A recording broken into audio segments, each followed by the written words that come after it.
لوگوں کو معلوم ہے کہ پہلے نمبر کی کتاب بخاری، باقی لوگوں کو شاید معلوم بھی ہے تو انرجی خرچہ نہیں کرنا چاہتے۔ اب سوچئے کہ ایسا مجمع اگر ہو، بڑے سے بڑا خطیب ہو تو بیچارہ فیل ہوگا کہ نہیں ہوگا، اور باہر سے کوئی آیا ہوگا ڈیٹ لینے کے لیے آگے کے لیے، وہ بیچارہ کیسے لے گا کہ خطیب صاحب تو چل ہی نہیں پائے۔ ایسے مت کیجیے، حوصلہ افزائی کیجیے، بولیے، اور اگر قسم کھا کر آئے ہیں نہیں بولیں گے تو قسم توڑوانا اچھی بات نہیں ہے۔ قرآن کریم کے بعد سب سے بڑی کتاب کون سی؟ بخاری شریف۔ بار بار اہل حدیث بولتے نا بخاری میں دکھا دو، بخاری میں دکھا دو۔ ایک بات بولوں، چھوٹا سا سوال، کسی غیر مقلد کو پکڑ کے پوچھنا بخاری کا پورا نام بتا دو۔ میرا جو باقی نذرانہ ملنے والا کمیٹی کی طرف سے، میں پورا اس کے نظر کر کے چلا جاؤں۔ اگر خدا کی قسم، اللہ کی عزت و جلال کی قسم، اس کے عرش و کرسی کی قسم، کوئی یہاں کا غیر مقلد بخاری کا پورا نام بتا۔ جی آپ کو معلوم ہے جن بیچاروں کو بخاری کا نام نہیں معلوم، وہ بخاری پہ دھونس جماتے، بخاری ہماری، بخاری تمہاری نہیں، بخاری ہماری ہے، کیونکہ بخاری خود مقلد تھا، بخاری خود مقلد تھا۔ بخاری میں جو حدیثیں ہیں 22 ثلاثیات، اس میں سے 21 ثلاثیات امام اعظم کے شاگردوں سے۔ تمہیں کیا پتا بخاری کے اندر کیا ہے کیا نہیں ہے؟ امام بخاری رحمت اللہ علیہ، جن کا نام محمد بن اسماعیل بخاری ہے، انہوں نے یہ کتاب 16 سال میں لکھی ہے، 16 ایئرز کے اندر، مکے میں اور مدینے میں اس کے ابواب باندھے۔ ہر حدیث کو لکھنے سے پہلے غسل فرماتے، نفل پڑھتے، خوشبو لگاتے، استخارہ کرتے۔ 6 لاکھ حدیثیں یاد تھی ان کو، کتنی؟ 6 لاکھ۔ لیکن اس میں سے بخاری میں کتنی لکھی؟ 9082 حدیثیں، اور اگر مکرر حدیثیں کاٹی جائے تو 4000 کچھ حدیثیں بچتی ہیں۔ 6 لاکھ حدیثوں میں سے استخارہ کر کے انہوں نے بخاری میں لکھا۔ جب اللہ کی طرف سے اشارہ ہوتا لکھو، اب انہوں نے اس کتاب کا نام بخاری شریف نہیں رکھا، اسے تو ہم لوگ امام بخاری کی وجہ سے بخاری شریف کہتے۔ اس کا پورا نام مجھ سے سن لیجئے کیا ہے، اور غیر مقلدوں رٹا مار لینا رات بھر میری ریکارڈنگ بار بار سن کے۔ اس کا پورا نام ہے الجامع الصحیح المسند المختصر من امور رسول اللہ صلی اللہ علیہ وسلم وسننہ وایامہ۔ سبحان اللہ۔ یہ اس کتاب کا پورا نام ہے، پتا بھی ہے تمہیں، بخاری بخاری بخاری۔ بیٹا بخار نہ اتار دوں تو میرا نام کلیم حنفی۔ 2 ٹکے کے غیر مقلدوں اہل حدیث، ماشاءاللہ۔ کبھی گلاب جامن کھایا آپ نے؟ ماشاءاللہ، اتنے بڑے مجمع میں ایک ہی شخص ہے جو کھاتے پیتے گھر کا، باقی سب بھکڑ ہے کیا؟ ارے گلاب جامن کھائے ہو؟ اتنا ڈانٹ کے مت بول بھائی۔ اچھا ایمانداری سے بتانا، گلاب جامن میں گلاب رہتا ہے کہ جامن رہتا ہے؟ جامن ایک پھل ہے جس کو پیرو امرود بھی کہتے ہیں۔ جامن وہ کالے کلر کا ہوتا ہے، ہاں، جامن جو اونچے درخت پہ لگتا ہے، ہاں۔ اور گلاب ایک پھول ہوتا ہے جو ابھی ویلنٹائن ڈے گیا نا، ہاں، جو لوگوں کو بانٹ رہے تھے، ان کی بہنیں بھی ویٹ کر رہی تھی کوئی ہمیں بھی آ کر دے۔ تو ایمانداری سے بتاؤ گلاب جامن میں کیا رہتا ہے؟ گلاب رہتا ہے کہ جامن رہتا ہے؟ کچھ بھی نہیں۔ اس غریب کا نام صرف گلاب جامن ہے۔ ایسے ہی ان غریبوں کا نام صرف اہل حدیث ہے، نہ ان کے پاس حدیث ہے، نہ بیچارے اہل ہیں، نہ یہ کسی لائق ہیں، نہ یہ اہل ہیں، نہ ان کے پاس حدیث ہے، ان کا صرف نام اہل حدیث ہے۔ جیسے کوئی شخص کا نام فاضل رکھ دے، کوئی اپنے بچے کا نام فاضل رکھ لے تو کیا مطلب؟ وہ بہت بڑا قابل عالم ہے نہیں، اس کا بیچارے کا نام صرف فاضل ہے، ورنہ یہ ایسے ہی نام کے اہل حدیث ہے۔ تو اب ان غیر مقلدوں کو بتاؤ کہ جو بخاری کا پورا نام ہے وہ ہمارے حضرت سنا کر چلے گئے۔ پہلے نمبر کے حدیث کی کتاب ہے بخاری، اور دوسرے نمبر کی کون سی بھیا؟ میرا تو بہت لمبا موڑ کر رہا بیان کرنے کا صبح تک، حالانکہ اتنی دیر میں آپ میں سے کسی نے اب تک مجھے نوازا نہیں، حوصلہ افزائی نہیں فرمائی۔ ایسا نہیں کرنا چاہیے، مقرر کی دل شکنی ہوتی۔ یہ بڑا گندا رواج ہے کہ شاعر کو تو دیا جاتا ہے، پھر عالم بیٹھا بیٹھا سوچتا ہے یار کہ میں بھی کاش شاعر ہوتا، کاش۔ ہاں ماشاءاللہ۔ عالم کی دل شکنی ہوتی ہے. میں میرے حوالے سے بات نہیں کر رہا ہوں, الحمدللہ میں بہت ریچ پرسن ہوں, سارے علماء کے لیے راستہ صاف کر رہا ہوں میں ان فیوچر. ماشاءاللہ نیچے رکھیں. ایکچول میں کیا ہے, آج کل کے جو شعرا ہے طے کرنے کے علاوہ جب وہ پاتے ہیں تو عالم کو ایک احساس ہوتا, کاش میں بھی شاعر ہوتا, کاش میں بھی, میری بھی اچھی آواز ہوتی. یہی وجہ ہے کہ آج کل کے کچھ مقرروں نے گاہ گاہ کے تقریر کرنا شروع کی. آج کل کچھ مقرر اور ان کی 10 دن کی تقریر میں اتنا میٹر نہیں ہوتا جتنا میری 1 گھنٹے کی تقریر میں ہوتا, کیونکہ مجھے گانا نہیں آتا. میرے بزرگوں, دوستوں, علماء کا خیال کیجئے, تقریر سے ایمان بچتا ہے. اگر تقریر ہی نہیں ہوگی آپ کے پاس دلائل کہاں سے آئے؟ شاعری سے محبت میں اضافہ ہوتا ہے, نعت خوانی سے ایمان میں بالیدگی, روح میں بالیدگی آتی ہے, لیکن ایمان کی حفاظت نہیں ہوتی, آپ کو دلائل نہیں ملتے ہیں. میں شعراء کی بھی خدمت کیجئے, علماء کی بھی خدمت کیجئے. اب میں عرض یہ کر رہا تھا کہ پہلے نمبر کی کتاب الجامع الصحیح المسند المختصر من امور رسول اللہ صلی اللہ علیہ وسلم وسننہ وایامہ, اور دوسرے نمبر کی کتاب ہے مسلم شریف. اسی مسلم شریف کے مقدمے میں یہ حدیث ہے جو میں نے خطبے کے بعد پڑھی. سنیے, یہ نو مولود فرقہ, یہ انگریزی فرقہ, یہ وکٹورین اہل حدیث, یہ نام نہاد غیر مقلد, یہ وکٹورین اہل حدیث جو حدیثوں پہ غاصبانہ قبضہ کر رہے ہیں اور اپنی نسبت جماعت اہل حدیث کی طرف کر رہے ہیں. حالانکہ اہل حدیث ایک علمی طبقے کا نام ہے, کسی جاہل فرقے کا نام نہیں ہے. میرے اس چیلنج کو آپ ذہن و فکر میں نقش کر لیجئے. سنیے, صحیح مسلم کے مقدمے میں حدیث ہے, غیب دان نبی نے, آنے والے کل کی خبر دینے والے نبی نے, ارے عقل کے اندھوں, شکل کے گندوں, دیو کے بندوں, یہ تمہارا سڑا ہوا عقیدہ ہے کہ نبی کو پل کی خبر نہیں ہے. ارے نبی کو کل کی بھی خبر ہے, نبی کو قیامت تک کی خبر ہے, بعد قیامت تک کی بھی خبر ہے, دخول جنت تک کی خبر ہے, دخول جہنم تک کی خبر ہے. عن عبداللہ عن عمر بن قال قام رسول اللہ صلی اللہ علیہ وسلم مقاما فاخبرنا عن بدء الخلق حتی دخل اہل الجنت منازلہم. حضرت عبداللہ ابن عمر کہتے ہیں, بخاری کی حدیث ہے, ایک مرتبہ میرے آقا منبر پہ کھڑے ہوئے اور آپ نے دنیا کے بننے سے پہلے سے دنیا کے ختم ہونے تک حتی دخل اہل الجنت منازلہم, یہاں تک کہ جنتیوں کے جنت میں جانے تک, دوزخیوں کے دوزخ میں جانے تک, سب کے نام پتے, سب کے قبیلے, سب کی شناخت بتا دی. اور کوئی غیب کیا تم سے نہا ہو بھلا, جب نہ خدا ہی چھپا تم پہ کروڑوں درود. سبحان اللہ, نعرہ تکبیر, نعرہ رسالت, فیضان اعلی حضرت. اب سنیے, ایک فرقہ جو لوگ کہتے ہیں نبی کو علم غیب نہیں ہے, یہ عقل کے اندھے, شکل کے گندے, دیو کے بندے, جن کے مولوی اشرف فیلی تھانوی نے اپنی کتاب خبط الایمان میں یہ خبیث عقیدہ دیا ہے. یہ مولوی نے 100 سال پہلے یہ کتاب لکھی, اس عقیدے پر قائم رہا, مر کے جنت سے ایک اسٹاپ پہلے پہنچا. آج بھی اس کی یہ کتاب دیوبندی چھاپ رہے ہیں.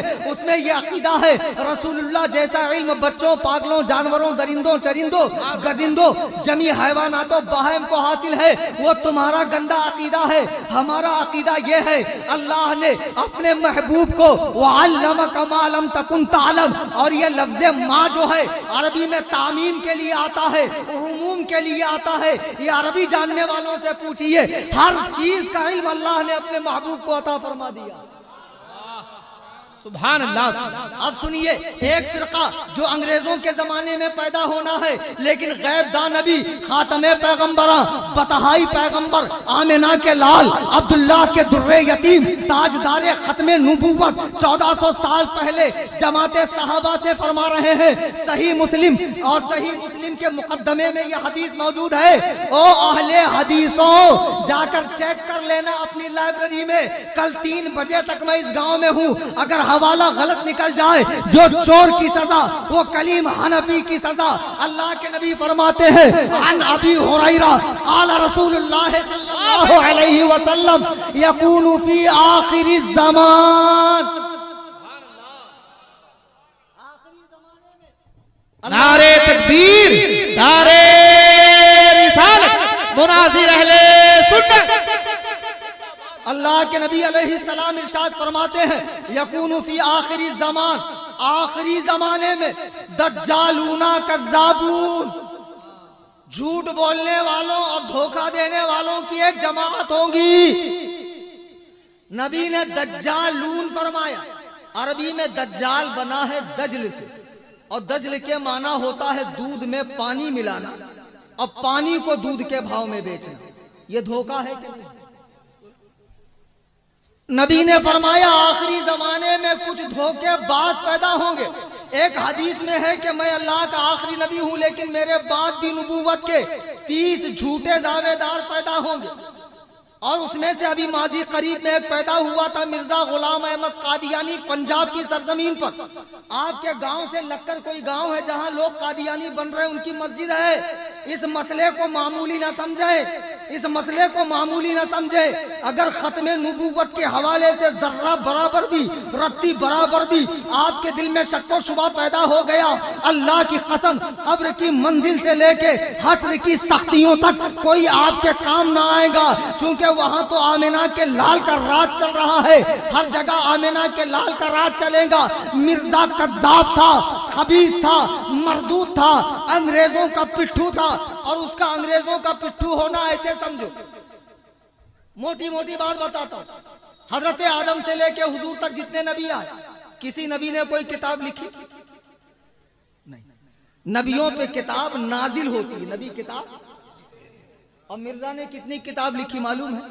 سیرت المہدی اس کے بیٹے نے کتاب لکھی، مرزا بشیر محمود میں، اس میں وہ لکھتا ہے کہ والد ماجد علیہ السلام نے فرمایا کہ میں نے اتنی کتابیں لکھی انگریزوں کی حمایت میں کہ اگر اسے 55 الماریوں میں بھرا جائے تو وہ ساری کے ساری فل ہو جائیں گی، بھر جائیں گی۔ اتنی کتابیں مرزا نے لکھا، تو نبی کتاب لکھتے ہیں۔ پھر دوسری بات، مرزا جھوٹا ہے ایسے سمجھو، کسی قادیانی سے آپ پوچھنا کہ معراج کی رات میں مسجد اقصی میں جب آمینہ کے لال مصلی امامت پہ تھے تو آگے جو حکومت کر گئے تھے وہ آج پیچھے کھڑے تھے، تو ان میں مرزا کہاں تھا؟ ان میں کہیں مرزا تھا؟ کون سی صف میں تھا بھائی؟ پہلی صف میں، دوسری میں، تیسری میں، سارے انبیاء حضور کے مقتدی تھے، مرزا کہاں تھا؟ اچھا، تیسرا مرزا کا جھوٹے ہونے کے لیے یہی کافی ہے کہ ہر نبی کا نام مفرد ہے، ہر نبی کا نام، آدم، نوح، شیش، یوسف، یعقوب، یحییٰ، زکریا، عیسیٰ، موسیٰ، یونس، ہارون، سارے نبیوں کا نام کیا ہے؟ مفرد، سنگل۔ محمد ہمارے آقا کا نام۔ اور مرزا کے کتنے نام ہیں معلوم ہے؟ 3 ہیں، مرزا، غلام، احمد۔ اس کا نام مرکب ہے۔ کتنا بڑا گھامڑ ہے بتاؤ۔ ایسے ہی گھامڑ لوگ نبی بنے۔ اب اس کے گھامڑ ہونے کا اور ایک واقعہ سنیے۔ اسی کا بیٹا لکھتا ہے کہ ایسی کون سی بیماری تھی جو ابا کے وجود میں نہ تھی؟ ہر طرح کی بیماری تھی، دن میں سے 100 بار پیشاب آتا، 100 بار، اور بار بار شوگر لیول ڈاؤن ہوتا تھا مرزا کا۔ تو مرزا نے یہ چال چلی تھی کہ کرتے کے 2 جیب میں 2 ڈھیلے رکھے تھے، ایک میں گڑ کا ڈھیلا، ایک میں استنجا کا ڈھیلا۔ تو جب پیشاب آتی استنجا سکھاتا، جب شوگر ڈاؤن ہوتی گڑ کا ڈھیلا چاٹتا۔ تو کہتا ایک دن عالم غنودگی میں والد صاحب کا شوگر ڈاؤن ہوا تو بجائے گڑ کا ڈھیلا چاٹنے کے ابا جو ہے پیشاب کا ڈھیلا چاٹنے لگے۔ اب جس آدمی کو یہ نہیں پتا کہ میں چاٹ کیا رہا ہوں، اتنا بڑا گھامڑ نبی ہو، اور جس کی وہی لکھنے والا خود ہندو لڑکا ہو، اور جس پر وہی 3 بھاشا میں آتی، وہ پنجابی، ہندی اور اردو میں، اور لانے والا ٹیچی نام کا فرشتہ ہو، اتنا بڑا گھامڑ مرزا نبی ہو۔ خدا کی قسم قادیانی مر جائیں گے لیکن مرزا کی سیرت پہ مجھ سے مناظرہ نہیں کریں گے۔ میں بڑی بات نہیں کر رہا، میرا چیلنج آپ پہنچا دیجیے۔ ایک جگہ میں حقیقت بتا، ایک جگہ میں تقریر کرنے گیا پنجاب کے علاقے میں، ایک 4-5 سال پرانی بات ہے، یہاں کا پنجاب نہیں، پاکستان کا پنجاب۔ میں 2012 میں پاکستان گیا تھا، تو جب میں تقریر کرنے گیا تو مجھے معلوم پڑا کہ ایک علاقے میں قادیانیوں کا اور اہل حدیثوں کا مناظرہ ہے۔ تو مجھ سے لوگوں نے کہا حضرت آپ بھی چلیے، اہل حدیث عالم کمزور پڑ رہا، مسئلہ چونکہ ہمارا ان کا ایک ہے، ختم نبوت پہ دونوں ایمان رکھتے، اور مناظرہ قادیانیوں سے آپ کو چلنا چاہیے۔ تو میں نے کہا نہیں، ان کو کر لینے دو۔ بولے نہیں حضرت، بڑی بے عزتی ہو جائے گی۔ اب میں گیا تو جانے کے بعد جو مرزائی مربی تھا، مرزائی اپنے عالم کو مربی کہتے ہیں، تو اس نے اہل حدیث عالم سے پہلے ہی لکھوا لیا تھا کہ ہر بات حدیث قرآن کی روشنی میں ہو۔ اب یہ کچھ کہے کہ مرزا ایسا تھا تو وہ ٹوکے یہ حدیث قرآن نہیں ہے، حدیث قرآن سے بات کر، حدیث قرآن سے بات کر۔ تو اب صاحب میں پہنچا تو مجھ سے مربی نے کہا دیکھیے حضرت شرط طے ہو چکی ہے، مناظرے کی ایک شق یہ ہے کہ بات حدیث قرآن سے ہوں۔ میں نے کہا مجھے قبول ہے، آئی ایگری۔ میں نے کہا آپ حدیث کی تعریف کر دیجیے۔ بولے حدیث کی تعریف یہ کہ نبی جو کچھ فرماتے ہیں، جو کچھ کرتے ہیں، نبی کے سامنے کوئی کچھ کرے، نبی روکے نہیں ٹوکے نہیں، سب حدیث۔ تو میں نے کہا مرزا نبی تھا یا نہیں تھا؟ نہ تو بول نہیں سکتے، اسی کی نبوت کے لیے مناظرہ کرنے آئے۔ بولے ہاں نبی تو تھے۔ تو میں نے کہا مرزا کی ہر بات حدیث ہے، ہر کام حدیث ہے، مرزا کے سامنے جو کچھ ہوا حدیث ہے۔ پھر ہم نے اٹھائی کتابیں ایک لائن سے اور کہا دیکھو مرزا وہ خبیث انسان ہے جس نے کبھی باجماعت نماز نہیں پڑھی، جس نے کبھی زندگی میں زکوٰۃ نہیں دی، جس کی ایک آنکھ کہانی۔ آج بھی مرزا کی فوٹو یوٹیوب پہ آپ دیکھ لیں، انٹرنیٹ پر گوگل میں دیکھ لیں، اللہ کی قسم پورا سکھ لگتا، مونچھے منہ میں جا رہی ہیں، پگڑی سکھوں جیسی۔ جبکہ انبیاء ایسے حسین و جمیل ہوتے ہیں، ایسے حسین و جمیل ہوتے ہیں کہ ان کے چہرے کو دیکھنے کے بعد عورتیں لیمو کاٹنے کے بجائے انگلیاں کاٹتی ہے۔ اللہ اکبر، انگلیاں کاٹتی ہوتے۔ اور یہ تو حسن یوسف ہے۔ اعلیٰ حضرت فرماتے ہیں یا رسول اللہ، آپ کی حقیقت اصلیہ سے اگر اللہ تعالیٰ نقاب اٹھا دیتا تو حسن یوسف پہ کٹی مصر میں انگشت زنا، سر کٹاتے ہیں تیرے نام پہ مردان عرب۔ انبیاء ایسے حسین و جمیل ہوتے، اللہ اللہ۔ حضرت صحابی بیان کرتے ہیں ایک رات میں جب گیا اللہ کے نبی علیہ السلام کے یہاں حجرہ عائشہ میں دیکھا آمینہ کا لال سو رہا ہے، آمینہ کا چاند سو رہا ہے، اور 14ویں کا چاند پوری آب و تاب کے ساتھ چمک رہا ہے۔ میں کبھی آمینہ کے چاند کو دیکھتا، کبھی 14ویں کے چاند کو دیکھتا، اب میں پریشان ہوں حسین کون سا ہے۔ آخر ان کے دل نے بھی فیصلہ کر دیا کہ چاند سے تشبیہ دینا یہ بھی کوئی انصاف ہے۔ ارے چاند میں تو داغ ہے، مصطفیٰ کا چہرہ صاف ہے۔ نعرہ تکبیر، نعرہ رسالت، عظمت مصطفیٰ۔ مرزا جیسا آدمی نبی ہو جائے، اعلیٰ حضرت اعلیٰ، اعلیٰ حضرت اعلیٰ۔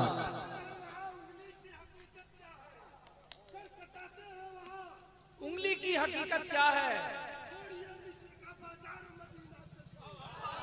حق ہے، ماشاءاللہ ماشاءاللہ ماشاءاللہ، اللہم زد فزد۔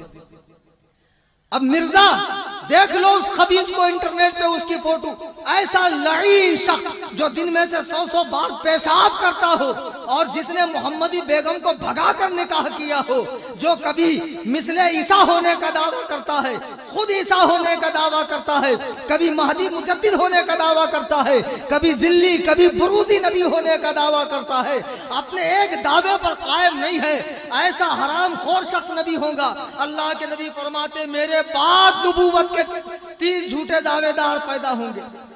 اور ایک ابھی پیدا ہو گیا اسپین میں، احمد عیسیٰ نام کا، سنا ہے نا آپ نے؟ ابھی ریسنٹلی پیدا ہوا، ماشاءاللہ۔ ضیاء بھائی ایکٹیو رہتے ہیں، دیکھو ایکٹیو رہنا بھی چاہیے۔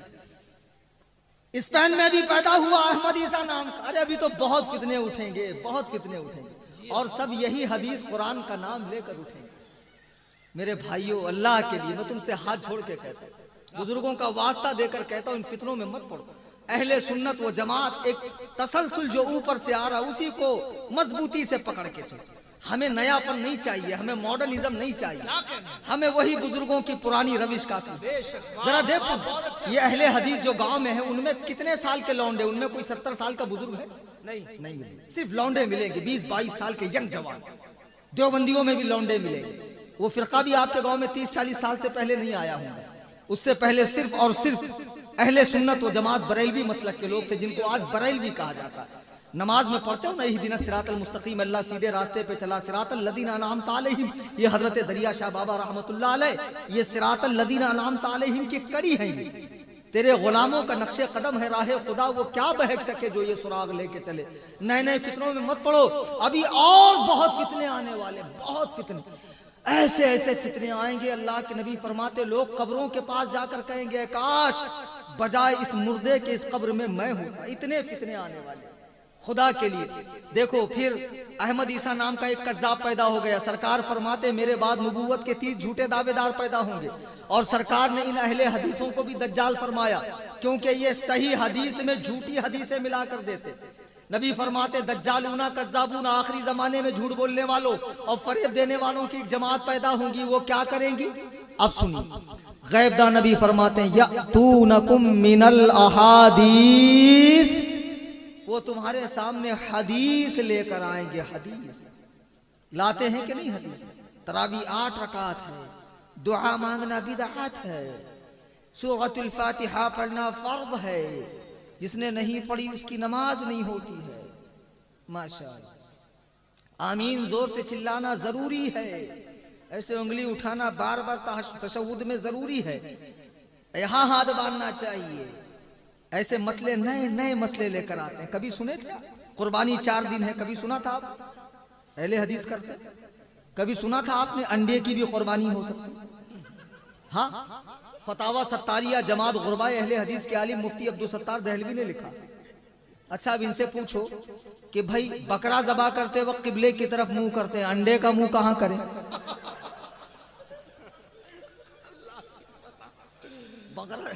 بکرا ذبح کرنے کی دعا ہے نا، انڈا ذبح کرنے کی کون سی دعا ہے بھائی؟ ایک جگہ میں نے تقریر میں پوچھا، ہمارے مہاراشٹر میں تو ایک بڈھا کھڑا ہوا، بولے مولانا ہے نا، بولے آپ کو نہیں معلوم تو ہم کیا کریں؟ تو میں نے کہا یہ کون سی دعا ہے بھیا؟ بولے دعا ہے نا، گول گول انڈا، نہ جانو مادہ نہ جانو نر، بسم اللہ اللہ اکبر۔ میں نے کہا ماشاءاللہ، غیر مقلدوں نے قربانی جائز کر لی، یہ حضرت نے دعا گڑھ لی، اور ایسے کتنے گڑھو لوگ پیدا ہوں گے۔ اور دیکھیں آسانی آسانی، نبی فرماتے ہیں یکون فی آخر الزمان دجالون کذابون، آخری زمانے میں جھوٹ بولنے والے فریب دینے والوں کی ایک جماعت پیدا ہوگی۔ یأتونکم من الاحادیث، وہ تمہارے سامنے حدیثیں لائیں گے۔ مسلم شریف کی حدیث ہے۔ حدیث کی بات کون کرتا ہے؟ بار بار حدیث کی بات یہی لوگ کرتے ہیں۔ ہم تو سنت کی بات کرتے ہیں، اہل سنت ہیں۔ نبی نے فرمایا علیکم بسنتی و سنت الخلفاء الراشدین، من تمسک بسنتی عند فساد امتی۔ نبی نے فرمایا سنت کو پکڑو، سنت پہ چلو، صحابہ کی سنت پہ چلو، میری سنت پہ چلو۔ من احب سنتی فقد احبنی ومن احبنی کان معی فی الجنہ، جو میری سنت سے محبت کرتا وہ مجھ سے محبت کرتا، جو مجھ سے محبت کرتا وہ میرے ساتھ جنت میں ہوگا۔ ہم تو سنت والے ہیں، ہم احادیث والے نہیں ہیں۔ ہر سنت حدیث ہے، ہر حدیث سنت نہیں ہے۔ ہم تو اسی حدیث پہ چلیں گے جو سنت ہوں گی۔ ہم لوگ سنت والے ہیں، حدیث والے یہ ہیں۔ اللہ کے نبی فرماتے یأتونکم من الاحادیث، وہ تمہارے سامنے حدیثیں لائیں گے، بما لم تسمعوا انتم ولا آباؤکم، ایسی ایسی حدیث جو تم نے بھی نہیں سنی اور تمہارے باپ داداؤں نے بھی نہیں سنی۔ کبھی تم نے سنا وتر 1 رکعت ہے؟ اہل حدیث پڑھتے ہیں۔ ابھی یہاں کے اہل حدیث پورے بالغ نہیں ہوئے، ابھی بچے ہیں، ابھی انڈے سے باہر نہیں، ابھی نئے نئے اہل حدیث ہیں، تو ان بیچاروں کو اتنا نہیں معلوم ہے۔ جب پورے پکے ہو جائیں گے، ایک دم سڑ جائیں گے، بدبودار، مکروہ تحریمی، کریہ الصوت کریہ الوجہ ہو جائیں گے ایک دم، جن کو دیکھ کر سنیوں کا بچہ کہیں گا دیکھ یہ آ رہا ہے وہابڑا، جس سے گلی کوچے مہک جائیں گے بدبو سے۔ جب اس درجے میں پہنچیں گے تب ان کو یہ ساری باتیں پتا چلیں گی کہ ہمارے دھرم میں ایسے بھی گل گلائے۔ تراویح 8 رکعت کر دی، وتر 1 رکعت کر دی، دعا کی ضرورت نہیں ہے، سنتوں کی ضرورت نہیں ہے، لباس کی پابندی نہیں ہے۔ ہر شخص حدیث قرآن لے کر اپنا بیڑا غرق کر سکتا ہے۔ حدیث قرآن کے معاملے میں کسی کی کوئی ٹھیکیداری نہیں ہے کہ مولوی ہی پڑھائے گا، ہر شخص پڑھ سکتا ہے۔ جس کو ہندی آتی ہے وہ ہندی میں پڑھے، جس کو رومن آتی ہے وہ موبائل میں اپلیکیشن ڈاؤن لوڈ کر کے پڑھے۔ اسلام 360 یہ وہ، آسان آسان آسان، لوگ آسانی دیکھ رہے ہیں، مزہ آ رہا ہے کہ کتنا اچھا سکھاتا ہے، کتنی آسانی، 20 رکعت تراویح پڑھیں گے، یہ تو 8 رکعت کی حدیث دکھا رہا ہے، مزہ آ رہا ہے آسانی دیکھ کر۔ ایمانداری سے بتاؤ کھجلی کا مریض کبھی دیکھا؟ کھجاتے ٹائم کتنا مزہ آتا ہے، سامنے کھڑا collector, inspector, S P, D S P, کوئی بھی کھڑا نہیں، مستی میں کھجاتا ہے، ایسے لگتا ہے جیسے بیٹی کی بارات آ رہی ہے۔ کتنا مزہ آتا ہے. اب بعد میں جب خون نکلتا ہے بارات واپس جا رہی ہے. آج تو بڑا مزہ آ رہا ہے. 8 رکعت تراویح, 1 رکعت بھی انڈے کی قربانی, تو کون 20-25 ہزار خرچہ کرے. اور تو اور ٹھنڈی کا زمانہ ہے. آپ کو معلوم, صبح صبح آپ مسجد میں گئے, وضو کر لیا آپ نے, نماز کے لیے اندر داخل ہو گئے کہ آپ کے جسم کے ایک حصے نے آپ کو دھوکہ دے دیا, بغیر آواز کے ہوا نکل گئی. آپ مولانا اختر ضیاء صاحب کے پاس آ گئے, حضرت ایسا ہے کہ مجھ سے بغیر آواز کے ہوا نکل گئی, تو کیا حکم ہے؟ حضرت نے فرمایا حکم کچھ نہیں, جاؤ وضو کرو, نماز پڑھو. تو آپ نے سوچا یہ تو مولانا ہی ہے, چلو کسی مفتی کے پاس چلتے. مفتی صاحب کچھ راستہ نکال دیں گے, کچھ شارٹ کٹ میں. مفتی صاحب کچھ ہے راستہ؟ مفتی صاحب نے کہا میں راستہ نکالوں گا, میرے راستے لگ جائیں گے. یہ دین ہے, مذاق نہیں ہے. ادخلوا فی السلم کافہ, پورے پورے آ جاؤ. آدھا تیتر آدھا بٹیر نہیں چلیں گا, باپ کا راج نہیں. کوئی راستہ نہیں, کوئی راستہ نہیں ہے. اب انسان ہے, نفس خبیث ہے, بھاری پڑ رہا ٹھنڈی میں وضو کرنا, بھاری پڑ رہا. کیسے کروں یار, کیا کروں؟ پھر اہل حدیث بولتا ادھر آ, میں تجھے دکھاتا ہوں. ہمارے علماء فرماتے ہیں جب تک بم کی طرح نہ پھوٹے وضو نہیں ٹوٹتا. کیسی جماعت ہے, اللہ کی پناہ, کیا بات, اللہ کی پناہ, اللہ کی پناہ, اللہ. کتنا ڈسکاؤنٹ, فل ڈسکاؤنٹ.